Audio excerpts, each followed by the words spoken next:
The palace was alive with light, but for him, it always felt like shadows. The boy was human, and in this alien kingdom humans were nothing more than servants.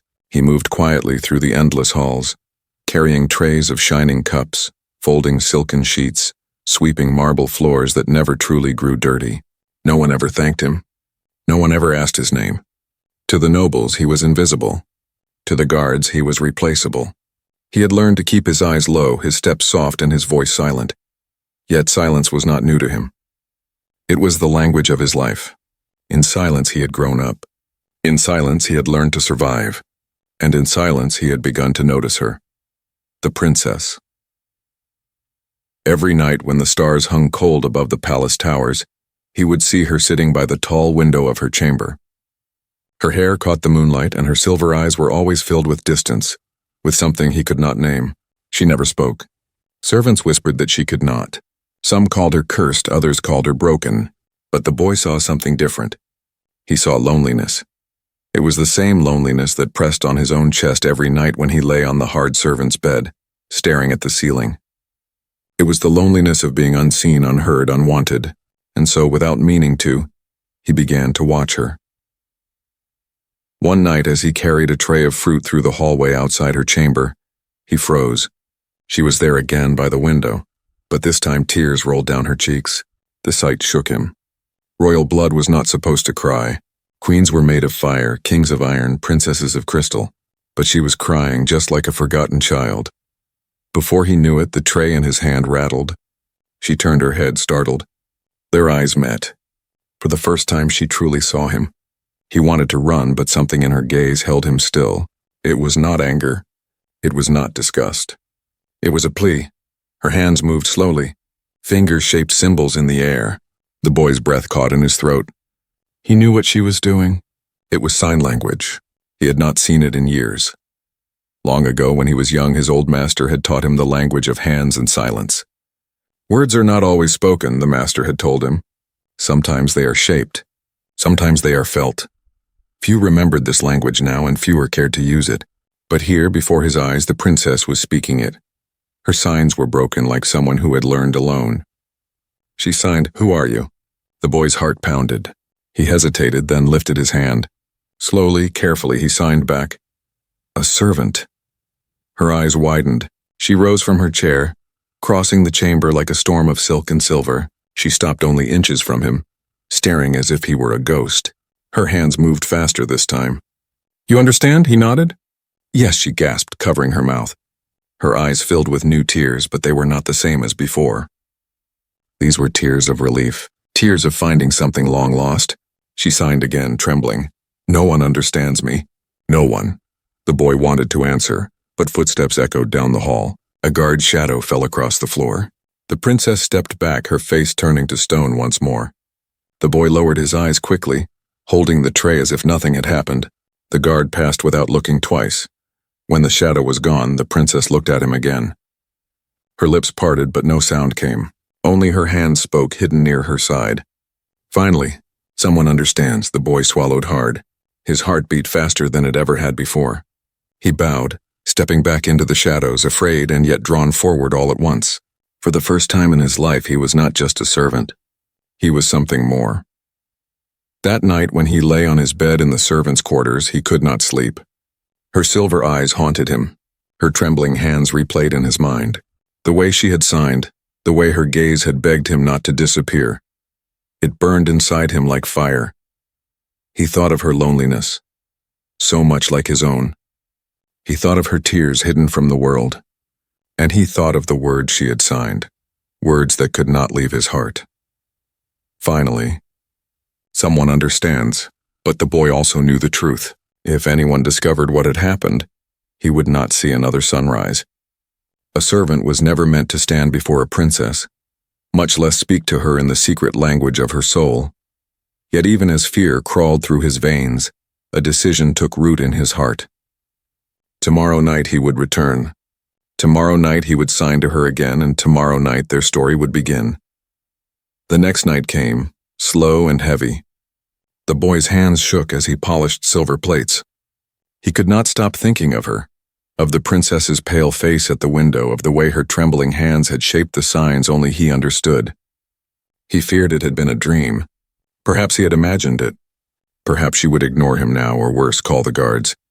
But as the palace fell quiet and the moon climbed into the sky, he found himself once more in the hallway outside her chamber. His heart beat so loudly he thought the guards would hear it.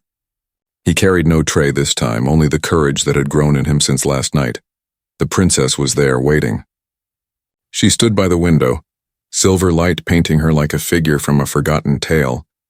Her eyes turned when she saw him, and for the first time she smiled. It was small, broken, but real. Her hands rose, moving carefully. "You came back." He nodded, his lips pressed shut, afraid even of his own breath. His fingers shaped the words. "Yes, I wanted to." She stepped closer, her eyes wide with wonder. "No one ever talks to me. Not like this. They think I am dumb. They think I am useless." He shook his head quickly, his signs firm. "You are not useless. You are more than they can see." The princess froze, as if those words were a gift she had long prayed for. Tears welled in her eyes, but this time she did not hide them. She sat down on the edge of her bed and motioned for him to sit near. He hesitated, trembling, but slowly lowered himself onto the cold stone floor beside her. Their secret lessons began that night. He showed her the right way to move her hands, how to form signs with clarity. She listened with full attention, her eyes locked on his. Every time he corrected her, she smiled, and every time she learned a new word, her whole face lit up. For the first time in years, the boy felt useful, not as a servant, but as a teacher, as a friend. Hours passed like moments. But even as joy filled the chamber, shadows grew thicker outside. Guards passed more often. Servants whispered more loudly. Something was changing. The palace was alive with rumors. The princess, who had always been silent and cold, was smiling again. "Someone must be seeing her in secret," the maids whispered. "Someone has broken her curse." But others spoke darker words. "It is dangerous. If the queen finds out, someone will pay dearly." The boy heard these whispers. Fear gnawed at him. Each time he stepped into her chamber, he wondered if it would be his last. But when he saw her waiting, hands ready to speak, eyes desperate not to be alone, he forgot his fear. Her loneliness mirrored his own. He could not abandon her. Night after night they shared more. She asked him about the outside world, and he told her stories of villages, of rivers that sparkled under the sun, of children who played without fear. Her eyes shone brighter with each tale. She signed, "I wish I could see it. I wish I could walk free." He answered, "One day, maybe you will." She laughed silently, covering her mouth, but her eyes betrayed hope. That hope was dangerous. One night, as they spoke, the sound of heavy boots echoed down the hall. The boy's heart stopped. The princess froze. A guard's shadow slid under the door, closer and closer. He scrambled back, pressing himself against the wall. The door creaked open. A tall guard stepped in, his gaze sharp. The princess sat stiffly, her face blank, her hands folded like a proper royal. The boy lowered his head, bowing like the lowest servant. The guard's eyes lingered for a long moment, suspicious. Then, without a word, he turned and left. The silence that followed was heavy as iron. The boy's hands trembled when he signed, "We must be careful." The princess nodded, fear flashing in her eyes. "If they find out—" She stopped, unable to finish, but then her hand touched his. It was a small, fragile touch, yet it carried the weight of everything unspoken. Her fingers signed gently, "Do not leave me." His chest tightened. He wanted to promise her safety, but he knew he could not. Still, he signed back, "I will not." From that night on, their bond deepened. Every word they shaped with their hands pulled them closer. Every secret meeting became more dangerous, and every smile they shared drew sharper eyes from those who watched the princess with suspicion. In the shadows of the palace, where whispers carried like knives, their hidden friendship became a fragile flame. It could be blown out at any moment, and yet it burned brighter every night. The queen of the alien kingdom was a woman of iron. Her crown was not just a symbol of power, it was a warning. For years she had ruled with cold eyes and a steady hand. Few dared to speak in her presence, and none ever questioned her commands. But lately something had changed, and she felt it. Her daughter, the princess who had always sat in silence like a lonely statue, now carried a strange glow. At dinners, she no longer stared at the floor. In the gardens, she no longer looked empty. A faint smile touched her lips and her eyes held a secret light. The queen noticed. At first she said nothing.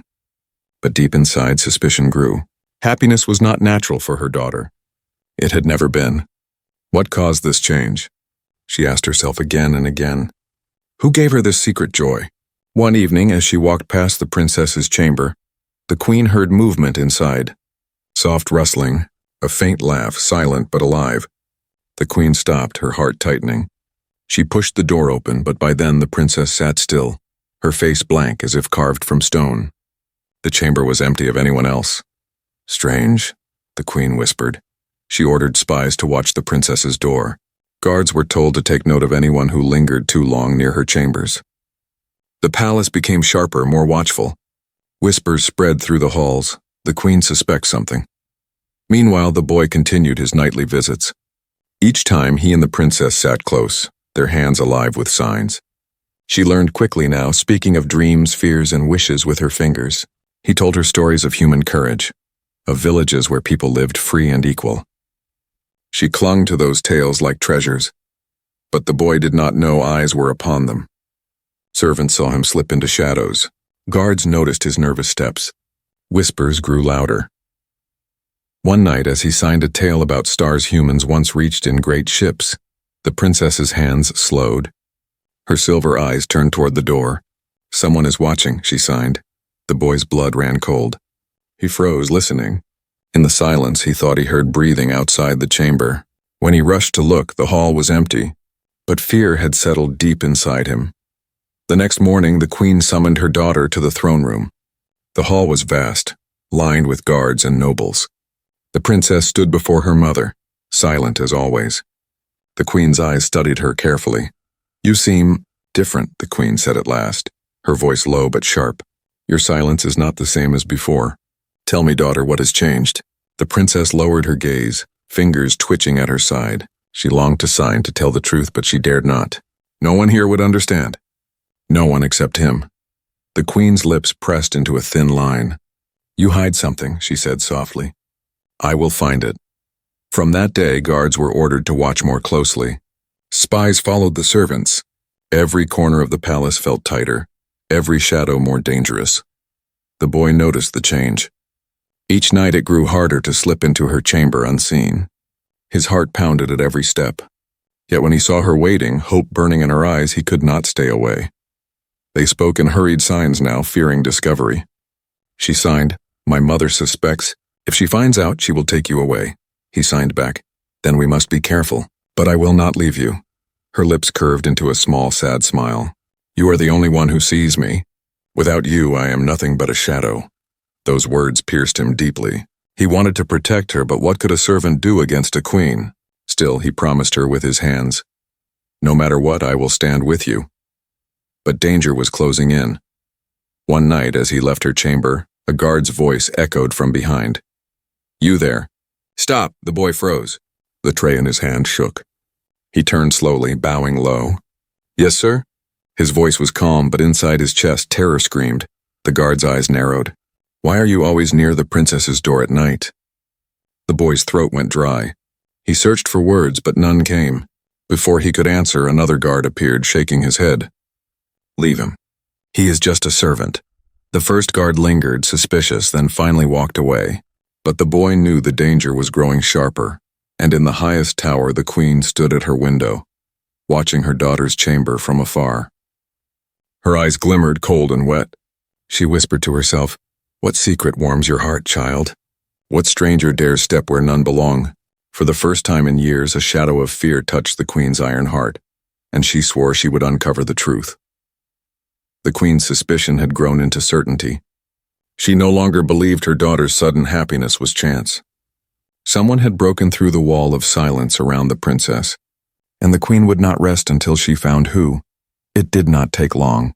One night, as the boy slipped quietly from the princess's chamber, a dozen guards stepped out of the shadows.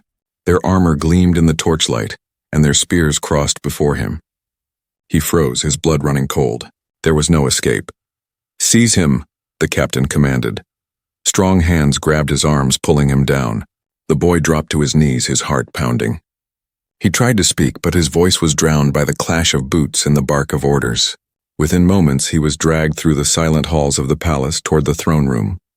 The princess ran to the door of her chamber, her silver eyes wide with terror. Her hands moved frantically. No, do not take him. But the guards ignored her. To them, she was only a silent child, waving her arms in madness. The throne room was filled with nobles, all curious to see what had disturbed the queen's peace. They whispered as the boy was thrown to the cold marble floor. A servant kneeling in the court of kings, an insult, a scandal. The queen sat high upon her throne, her crown heavy with jewels, her eyes sharp as blades. She studied the boy for a long time before she spoke.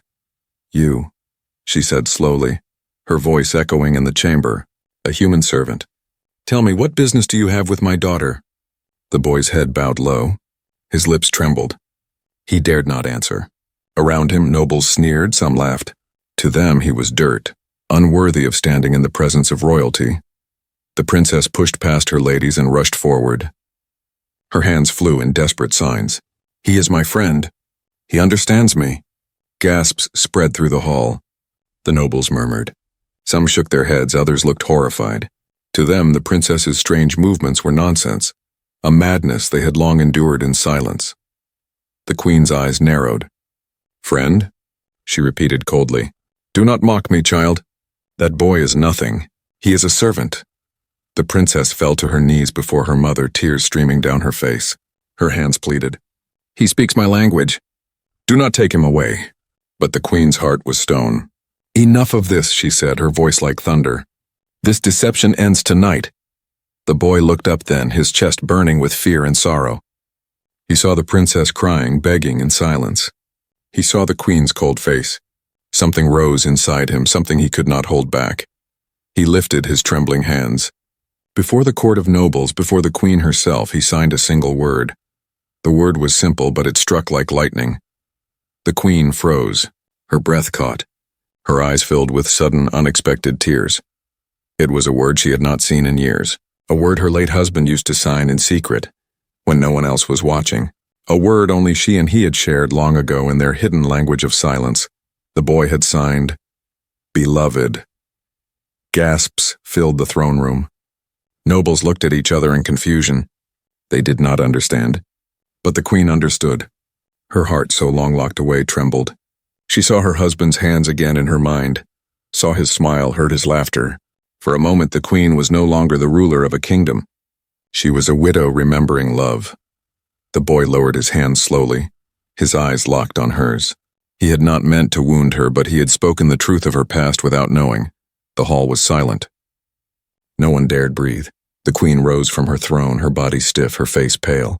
She stepped down slowly, each step echoing across the marble. She stopped before the boy, her eyes burning with questions. "Who taught you that?" she whispered, her voice breaking. The boy swallowed hard. He did not answer. He could not. The queen's hands trembled at her sides. For the first time in years, tears slid down her cheeks. She turned sharply, her voice rising. "Leave us!" The guards and nobles hesitated, shocked. But one glare from the queen sent them hurrying from the chamber. Only she, the boy, and the weeping princess remained. The queen faced him again, her tears shining in the dim light. "Tell me, boy, who taught you those signs? How do you know the language of my lost king?" The boy lifted his head slowly. His heart beat like thunder. He knew the truth would change everything, but he also knew there was no turning back now. And as silence wrapped around the throne room, the boy prepared to reveal his past. The throne room was silent. The boy knelt on the cold marble floor, his wrist still red where the guards had gripped him. The princess clung to her mother's robes, tears shining in her silver eyes. And the queen stood frozen, staring at the boy as if he had dragged a ghost back into her palace. She had ruled for years with an iron face. Her enemies called her unbreakable. Her allies called her merciless. But now her hands trembled. Her eyes burned. For the first time in decades, the queen of the realm looked vulnerable. The word he had signed echoed in her mind. Beloved. That was their word. Hers and her husband's. The late king had spoken to her in silence when no one else could understand. When others saw only a proud queen, he had seen the lonely woman behind the crown. In secret, they had shared that language. A bond no courtier, no noble, no servant could ever intrude upon. And now this boy had spoken it. as if carrying the memory of her lost love in his hands. Her voice shook as she whispered, "Tell me, boy, who taught you this? How do you know the signs of my king?" The boy lifted his head slowly. His eyes were steady, though his heart raced. "I once served a man," he said softly. "He was not a king, but a scholar. He traveled far and he knew many tongues, spoken and unspoken. He taught me this language when I was small." The queen's breath caught. A scholar. Yes, her husband had studied with one long ago before he was king. Could it be the same man? Where is he now? She demanded. The boy lowered his gaze. "He is gone. He died protecting me. But before his death, he made me promise never to forget what he had taught me. And so I did not." Silence filled the chamber. The queen's face hardened again, but her eyes betrayed a storm of grief. The princess, desperate, signed quickly. "Mother, do you see? He is the only one who understands me. Please do not take him away." The queen watched her daughter's frantic hands. For years she had believed her child cursed, broken, unreachable. She had given her jewels, silks, servants, but none had lifted the loneliness from her daughter's heart. And yet here was a lowly human servant who had done what riches could not. The queen turned away, hiding her face. She remembered her own youth, her own silence. Few knew it, but before she was queen, she too had been misunderstood. She had been called cold, called strange, even called cursed. Only her husband had seen her heart. Only he had spoken to her in silence, a secret language that belonged only to them. And now that same language bound her daughter to this boy. The queen's chest ached. She wanted to scream, to deny it. But truth stared her in the face. This human servant had given her daughter companionship. He had broken the chains of loneliness she herself could never lift. At last the queen turned back, her eyes glistening with tears. Her voice was soft but heavy. "You do not understand the danger you bring, boy. This court is cruel. These nobles would tear you apart for daring to touch the heart of a princess." The boy bowed his head. "I know," he whispered. "But I could not leave her alone." The queen's lips trembled. She looked at her daughter, who was now signing furiously, her hands a blur. "If you take him, I will have nothing. Please, mother, please." For the first time, the queen truly saw her daughter, not as a duty, not as a symbol of the crown, but as a child aching for connection. Her throat tightened. She felt her late husband's spirit in the room, as though his unseen hands guided her now. The queen lifted her hand to silence them both. She straightened her crown and drew a long breath. "Leave me," she ordered. The boy hesitated, fear in his eyes. The princess shook her head, refusing to move. But the queen's voice was steel again. "Leave me!" Guard stepped forward, but she raised her hand. "Not the dungeon," she added coldly. "He is not to be harmed. Take him to the servants' hall. He will remain under watch until I decide his fate." The boy was pulled back, his eyes locked on the princess's until the last moment. She signed desperately, "Do not give up." He nodded, though fear burned in him. When the hall was empty, the queen sat heavily on her throne. Alone now, her mask crumbled. She buried her face in her hands and wept quietly. "My beloved," she whispered into the silence, "what would you have me do? Your daughter has found in this boy what I once found in you, but can I allow it, can I?" Her tears fell on the cold marble floor, each drop echoing louder than any command she had ever given. And for the first time in her reign, the queen did not know what her next step should be. The days that followed were heavy with silence. The boy was not thrown into the dungeons, but neither was he free. Guards shadowed his every step, their eyes cold, their spears always near. He swept floors and carried trays as before, but now whispers followed him like shadows. "That's him," the servants whispered. "The one who dares speak to the princess. A human servant. Can you imagine?" The nobles scoffed. "His days are numbered," others murmured. The boy ignored their voices, but inside fear gnawed at him. He knew one command from the queen could end his life. Yet each night, when he thought of the princess's eyes, pleading, shining with hope, he felt courage rise again. The princess herself grew restless. She sat at her window, waiting, hoping to see him slip into her chamber again. But the guards never left his side now. She signed her words into the empty night, though no one answered. "Do not leave me. Please do not leave me." Finally, the queen called for them both. The throne room was quiet this time. No nobles filled the hall, no courtiers to watch. Only the queen, the princess, and the boy stood together beneath the high ceiling of stone. The queen's face was hard, but her eyes told another story, eyes that had known grief too long. "Speak," she said, her voice echoing softly. "Tell me everything. Tell me the truth of how you know this language." The boy swallowed hard. He looked at the princess, then at the queen. He had hidden this story for years, but he knew there was no hiding anymore. "I was born far from here," he began, his voice low. "My people had little. My parents died when I was very young. A traveling scholar found me. He was kind, though stern. He took me as his servant, but he also taught me. He said knowledge was worth more than gold. He spoke many languages, but one he loved above all, the language of silence, the language of the hands." The queen leaned forward, her heart trembling. "He told me it was once used by kings and queens," the boy continued. "He said it was a bond for those who wished to speak without sound, to share words too deep for voices.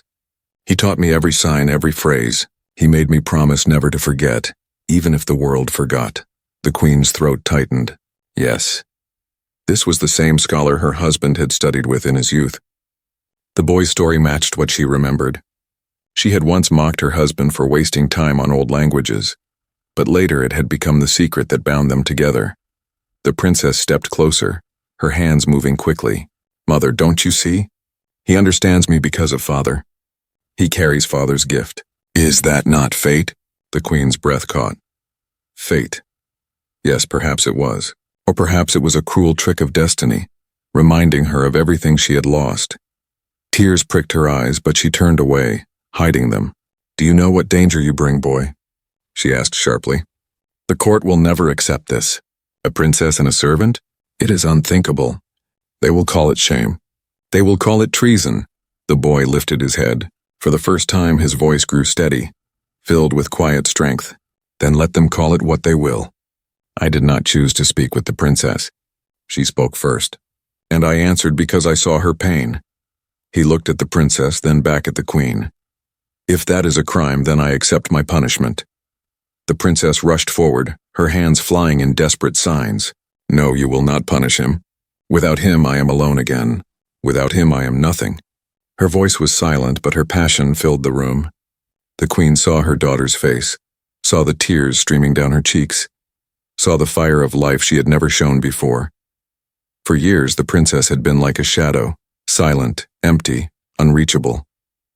Now, because of this boy, she was alive. She was speaking even if her voice could not be heard. The queen's mask cracked. She pressed her hand to her lips, a sob escaping. For the second time in many years, she wept openly. Slowly, she stepped down from her throne. Her eyes softened as she looked at her daughter, then at the boy. "I once knew this language too," she whispered. "Your father taught it to me." With it, he spoke words that no one else could hear. And when he died, I thought the language died with him. The boy bowed his head, but the queen raised her hand. "You brought it back," she said softly. "And through it, you gave my daughter what I never could." The princess clung to her mother's arm, signing fiercely. "Then do not take him from me. Please, mother, please." The queen closed her eyes. She thought of her husband, of his gentle hands shaping words in silence. She thought of her daughter's lonely childhood, of her own grief, of the court's sharp tongues. When she opened her eyes, her tears still fell, but her voice was steady. "I will not take him from you," she said at last. The princess gasped, covering her mouth, tears flooding her face. The boy's chest shook with relief, though fear still lingered. The queen looked at them both, her expression torn between sorrow and hope. "But this path will not be easy. The court will fight it. The world will not understand. If you walk it, you must be ready for the storm." The boy nodded, his hands trembling. The princess signed without hesitation. "I am ready, as long as he is with me." The queen's heart broke and healed all at once. She drew her daughter close, whispering into her hair. "You are not alone anymore, child. Not anymore." And for the first time in many years, warmth filled the throne room. The palace awoke to whispers. Servants carried trays with shaking hands. Nobles walked the halls with narrowed eyes. Everyone had heard the same rumor. The queen had spared the human servant. Some said she had gone mad. Others whispered she was bewitched. A few even wondered if the princess herself had worked some silent magic.